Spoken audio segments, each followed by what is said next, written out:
দীর্ঘদিন থেকে পলিটেকনিক ইনস্টিটিউটের শিক্ষার্থীবৃন্দ তাদের ন্যায্য দাবি আদায়ের জন্য আন্দোলন করে যাচ্ছে।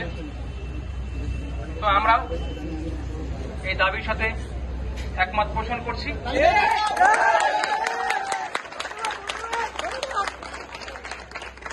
তোমাদের প্রতি আমার একটি অনুরোধ থাকবে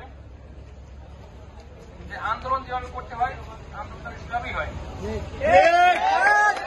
আন্দোলনের ঢেউ যেন কখনো কোনো গাড়ি ঘোড়ায় গিয়ে না পড়ে, কারো ব্যবসা প্রতিষ্ঠানে ভেঙে গিয়ে কারো জন্য রিজিকে আঘাত না হানে। আমি এই ব্যাপারটা তোমাদেরকে অনুরোধ করবো। তোমরা আন্দোলন করবে, মিছিল করবে, স্মারকলিপি দেবে, এটা তো আন্দোলনের নিয়ম।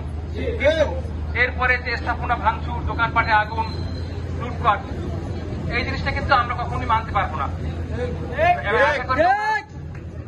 যে নিয়মতান্ত্রিক আন্দোলন যেভাবে করে সেভাবে করবে এবং তোমাদের দাবি তো আদায় করে তোমরা ঘরে ফিরবে। ঠিক আছে, তোমরা চালিয়ে যাও, কিন্তু এই বিষয়টি খেয়াল রাখতে হবে সেটা কখনো যেন আইন শৃঙ্খলা অবনতি না ঘটে।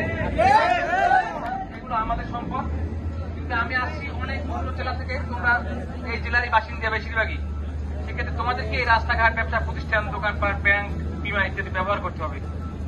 এগুলো ক্ষতিগ্রস্ত হলে রাষ্ট্রে অনেক ক্ষতি হয়। আমরা তখন দেশ হিসেবে গরিব দেশের তালিকায় পড়ে যাব।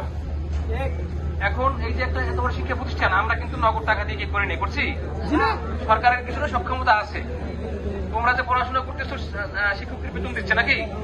এটা কিন্তু রাষ্ট্রের একটা সক্ষমতা, যে রাষ্ট্র আমাদেরকে শিক্ষকের বেতন দিচ্ছে এবং আমরা সেখানে করতে পারতেছি।